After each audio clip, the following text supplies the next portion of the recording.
Hello everyone, welcome back to Commerce Institute. Hope you're doing well. So in this video, we will discuss about sweet equity share.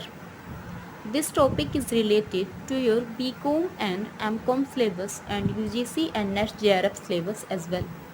So let's get started without wasting any time.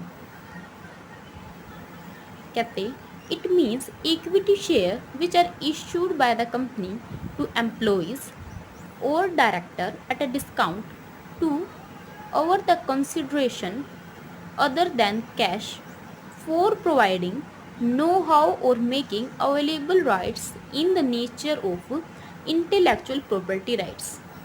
कहा गया कि sweet equity share उन equity shares को कहा जाता है जो कि कंपनी के एम्प्लॉइज़ को या फिर डायरेक्टर्स को इशू किए जाते हैं डिस्काउंट पर या फिर कैश के कंसीडरेशन के रूप में। और ये क्यों किए जाते हैं? प्रोवाइड करने के लिए क्या? नो हाउ और इंटेलेक्चुअल प्रॉपर्टी राइट्स।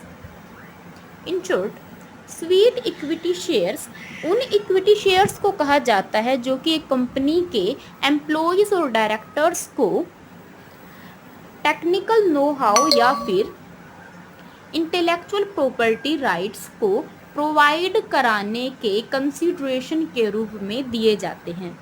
और ये शेयर्स डिस्काउंट पर या फिर फुल्ली पेड रूप में दिए जा सकते हैं।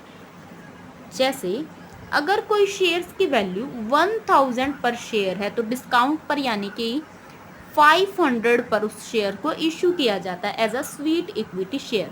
जो 500 रुपीज़ बैलेंस है वो उनको स्वीट इक्विटी शेयर्स के रूप में डिस्काउंट के लिए इशू कर दिया जाता है। या फिर किसी एम्प्लॉय या फिर डायरेक्टर ने कोई अपनी पर्सनल स्किल कंपनी के लिए प्रोवाइड कराई तो उसको कैश की बजाय हम स्वीट इक्विटी शेयर इशू कर देते हैं।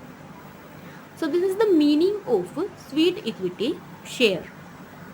देन इनकी कुछ कंडीशंस है। एक कंपनी फॉलोइंग कंडीशंस को फुलफिल करने के बाद ही स्वीट इक्विटी शेयर्स को इशू कर सकती है।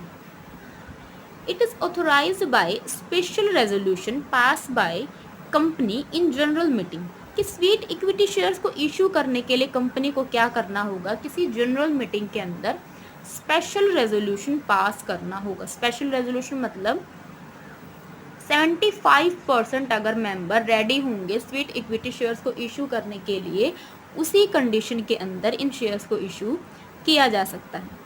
Then second is this resolution specifies the number of share, current market price and consideration. कि जब आपका स्पेशल रेजोल्यूशन पास किया जाएगा जनरल मीटिंग के अंदर तो उस रेजोल्यूशन के अंदर क्या क्या लिखा होगा कि किसी एम्प्लॉय या फिर डायरेक्टर को कितने नंबर ऑफ शेयर इशू किए जा रहे हैं और उन शेयर्स का अगर मार्केट के अंदर करंट सिचुएशन में प्राइस देखे तो कितना प्राइस होगा।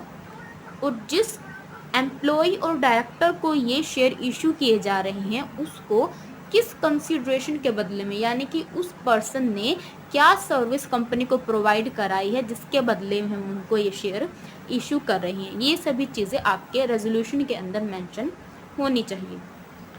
Then third is company should be issued this share within a period of 1 year from the date of commencement.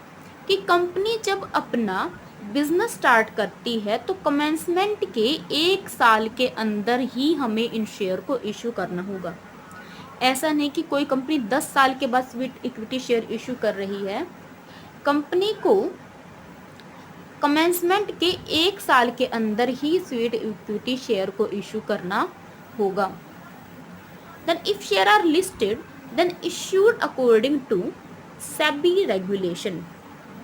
कि अगर कंपनी के शेयर किसी स्टॉक एक्सचेंज के अंदर लिस्टेड हैं देन उस कंडीशन में जो इशू है वो किसके रूल्स और रेगुलेशन के अकॉर्डिंग होगा? वो according to SEBI, security exchange board of India के रूल्स एंड रेगुलेशंस को फॉलो करते हुए उन स्वीट इक्विटी शेयर्स को इशू किया जाएगा।